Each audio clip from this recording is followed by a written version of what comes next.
وعلى الرغم من بدء فعاليات كاس العالم وان العالم كله انظاره على بطوله كاس العالم قطر 2022 والعظمه اللي بتقدمها دوله قطر في تنظيم كاس العالم قطر 2022 النسخه رقم 22 في تاريخ بطوله كاس العالم، وتوجيه انظار العالم كله على البطوله ديت كره القدم، بتقول انا حواليا مواضيع كتيره جدا، انا عندي دايما الجديد، انا عندي دايما حاجات كتير قوي نتكلم عليها، عمر كره القدم ما كانت حاجه واحده نتكلم عليها، وده اللي هنتكلم فيه النهارده مع بعض اخواتي وحبايبي.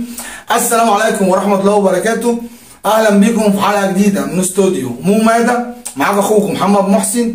قبل ما نبدا حلقتنا بفضل الله وليس امرا، مش عايز افكركم اخواتي وحبايبي، عايزين نوصل بالحلقه دي مع بعض ل 5000 مشاهده و1000 لايك دعما لحبايبك اخوك محمد محسن. ولو انت مش مشترك في القناه يا ريت تشترك وتفعل زر الجرس علشان يوصل لك كل جديد، وصلي على حبيبك النبي اشرف الخلق اجمعين عليه افضل الصلاه والسلام. وبسم الله الرحمن الرحيم، يلا بينا نبدا حلقتنا.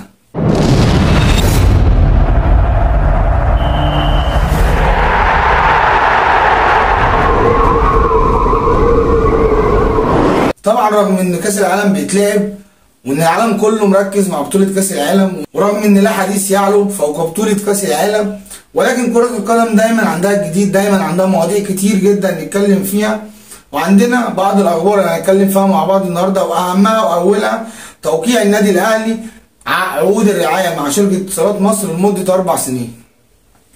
النادي الاهلي النهارده في حفل لا احلى ولا اروع ولا اشيك ولا اجمل، بيوقع مع شركه اتصالات مصر عقود الرعايه لمده 4 سنين، وكعاده النادي الاهلي وكطبيعه النادي الاهلي بيقدم لنا عظمه، بيرفع راس الاهلاويه، بيرفع راس المصريين دايما. النادي الاهلي واجهه مشرفه دايما للاهلاويه، النادي الاهلي واجهه مشرفه دايما للعرب ولافريقيا ولاي حاجه تمس صله بالنادي الاهلي، فبيعملوا النهارده عظمه في حفل لا احلى ولا اروع، ويتم توقيع عقود الرعايه مع شركه اتصالات مصر لمده 4 سنين جايين. كابتن محمود الخطيب صرح وقال ان توقيع عقود الرعايه مع شركه اتصالات مصر تعكس مدى شخصيه وشعبيه النادي الاهلي على مستوى الوطن العربي والشرق الاوسط، وده العادي بتاع النادي الاهلي. وده كان اول حاجه معانا النهارده. تاني حاجه معانا النهارده تفاصيل انهاء ازمه محمود كهربا، محدش هيقول لك التفاصيل دي غير العبد لله. هتقول لي بقى ايه يا سيدي ايه التفاصيل ديت وايه اللي حصل في ازمه محمود كهربا؟ طبعا انت لو شفت واتفرجت هتلاقي ناس كتير جدا قالت اخبار عن ازمه محمود كهربا، ولكن تفاصيل انهاء الازمه ايه هي؟ اقول لك انا يا سيدي. النادي الاهلي ومجلس ادارته قرروا صرف مبلغ 20 مليون جنيه لمحمود كهربا من مستحقات الموسم ده.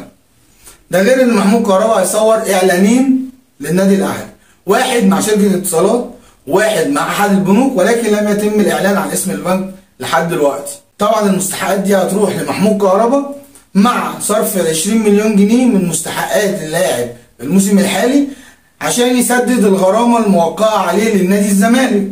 جميل كده؟ لان اخر ميعاد لسداد الغرامه ديت يوم 26/12، ولو الغرامه ما اتدفعتش قبل 26/12 فتره ايقاف محمود كهربا هتتم زيادتها من 6 شهور لسنه. فالنادي الاهلي بيعجل بحل ازمه محمود كهربا علشان النادي الاهلي عايز يأيد محمود كهربا في يناير الجاي في القائمه الافريقيه عشان يبدا فعلا لعب المنتشر مع النادي الاهلي، وبامر الله النادي الاهلي يحقق البطوله رقم 11 في تاريخ النادي. مع حل ازمه محمود كهربا هيحصل ازمه عند نادي الزمالك. هتقول لي ازاي ده هيدوم فلوس؟ اقول لك انا ازاي. الفيفا اخطر محمود كهربا والمحامي بتاعه ان هو هيحط المبالغ او الغرامه الموقعه عليه لصالح نادي الزمالك في الحساب اللي محجوز عليه لصالح ممدوح عباس، ودي صدمه لنادي الزمالك. بدل ما يستفاد بالمبلغ هيروح لممدوح عباس، وهيفضل نادي الزمالك زي ما هو فاضي على راي مرتضى منصور. وده كان كلامنا عن ازمه محمود كهربا، وبامر الله في اقرب وقت ممكن الازمه تتحل ونشوف محمود كهربا بيشارك مع النادي الاهلي في المباريات الرسميه بامر الله. اتحاد الكوره بيقرر لعب مباريات كاس مصر بتقنيه الفار. حلو جميل. طبعا مباريات كاس مصر كانت بتتلعب من غير تقنيه الفار، فاتحاد الكوره قرر ان بطوله كاس مصر والمباريات الجايه هتتلعب بتقنيه الفار. جميل جدا.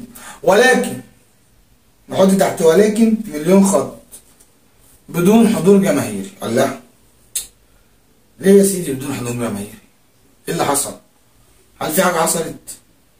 طب ايه السبب؟ ده العالم كله وكاس العالم مش اللي محليه وجود الجماهير، دي الفرق العربيه واخده قوتها وواخده الباور اللي عندها والعظمه اللي الفرق العربيه بتعملها في كاس العالم علشان خاطر الجمهور موجود. انت مش عايز ليه تلعب كاس بجماهير؟ ايه اللي حصل؟ طب ايه الاسباب؟ ده احنا بنطالب ان الجماهير تزيد من 5000 لاكتر من كده، انت تيجي تمنع حضور الجماهير؟ حاجه مش مفهومه وحاجه مش طبيعيه، وكعاده الاتحاد المصري عندنا ان هو يصدر لنا كل حاجه مش مفهومه وكل حاجه غير طبيعيه. نعدي من الموضوع دوت ونخش على ماتشة النهارده. كان في 3 مباريات في الدوري المصري، فيوتشر مع اسوان، الاسماعيلي مع فاركو، بيراميدز مع البنك الاهلي. بيراميدز بيتفوق على البنك الاهلي بنتيجه 2-0، وفاركو بيتعادل مع الاسماعيلي بنتيجه 1-1، وللاسف اسوان للمباراه الرابعه على التوالي وبعد ما كان متقدم بنتيجه 1-0 بيخسر من فيوتشر بنتيجه 2-1. وده كان بخصوص اخبارنا المحليه النهارده. نيجي لمنتخب فرنسا اللي اعلن رسميا اصابه لوكاس هرنانديز بالرباط الصليبي، وده خلال مشاركته مع منتخب فرنسا في المباراه الافتتاحيه للمنتخب بكاس العالم قطر 2022 امام منتخب استراليا، واللي خلصت بنتيجه 4-1 لمنتخب فرنسا. طبعا اصابات كتير جدا للمنتخبات قبل وخلال كاس العالم، وده لاجل الماتشات اللي ضغطت قبل بدايه كاس العالم.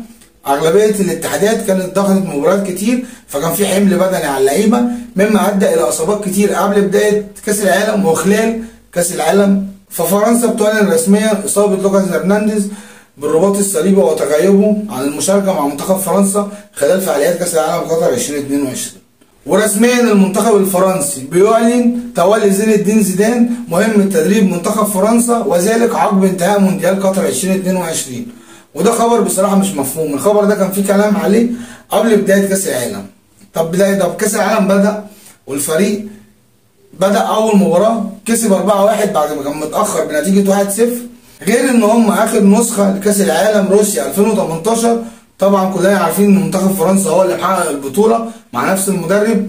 فايه اسباب تغيير المدرب وايه اسباب ان الخبر في الوقت دوت؟ فحاجه مش مفهومه، حاجه ممكن تاثر على منتخب فرنسا، حاجه ممكن تاثر وتشتت المدرب واللعيبه، ولكن هو ده الحال وهو ده اللي حصل. وان رسميا تعيين زين الدين زيدان تولي قياده منتخب فرنسا عقب انتهاء مونديال قطر 2022. ومن فرنسا لنادي مانشستر سيتي اللي بيعلن رسميا تجديد تعاقده مع بيب جوارديولا حتى 2025. بيب جوارديولا حصد مع مانشستر سيتي يعتبر كل البطولات، ولكن يتبقى له بطوله واحده الا وهي دوري ابطال اوروبا. وعلى ما اعتقد ان لو جوارديولا حقق البطوله ديت مع مانشستر سيتي هيسيب النادي وهيشوف تحدي جديد في حته ثانيه. وده طبعا زي ما شفنا قبل كده وحصل معاه لما كان ماسك برشلونه، خد معاهم كل البطولات وسابهم وراح درب بايرن ميونخ وخد معاهم برده كل البطولات، ومن بايرن ميونخ راح السيتي وحصد معاهم كل البطولات، ولكن يتبقى له بطوله واحده الا وهي دوري ابطال اوروبا. وعلى ما اعتقد ان لو حققها هيسيب مانشستر سيتي، ولكن رسميا مانشستر سيتي يعلن تجديد عقد بيب جوارديولا حتى 2025. ومن السيتي لمانشستر يونايتد اللي بيعلن رسميا فسخ التعاقد ما بينه وما بين كريستيانو رونالدو. هتقول لي هل كريستيانو هيخسر ولا اليونايتد هيخسر؟ اقول لك طبعا اليونايتد هيخسر. كريستيانو رونالدو كده كده بيقضي اخر اوقاته في كرة القدم، ولكن هو ما زال في عزه، وهنشوف طبعا هيعمل ايه مع منتخب البرتغال ان شاء الله بكره.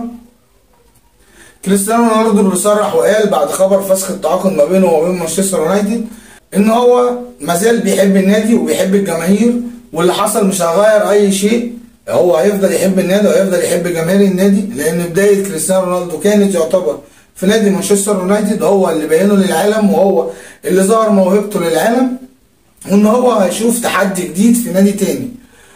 وخلال كلام كريستيانو رونالدو بيتم الاعلان رسميا ان كريستيانو رونالدو بيبدا نشاطه في انتاج ساعات باسم CR مطبوع عليها صور اهداف كريستيانو رونالدو، من ضمنها هدف كريستيانو رونالدو مع ريال مدريد في نادي مانشستر يونايتد. هل ده رد على اليونايتد؟ على ما اعتقد لا، ولكن هنشوف البرتغال هتعمل ايه في كاس العالم، وهنشوف الفتره اللي جايه ايه اللي هيحصل مع كريستيانو رونالدو واليونايتد. وبكده تكون خلصت حلقتنا النهارده اخواتي وحبايبي. اتمنى الحلقه تكون عجبتكم. مش عايز افكرك لو الحلقه عجبتك ووصلت لك ما تنساش تعمل لايك للحلقه دعما لحبايبك اخوك محمد محسن. ولو انت مش مشترك في القناه يا ريت تشترك وتفعل زر الجرس علشان يوصل لك كل جديد. وانتظروني في حلقه جديده من استوديو مو ماده. والسلام عليكم ورحمه الله وبركاته.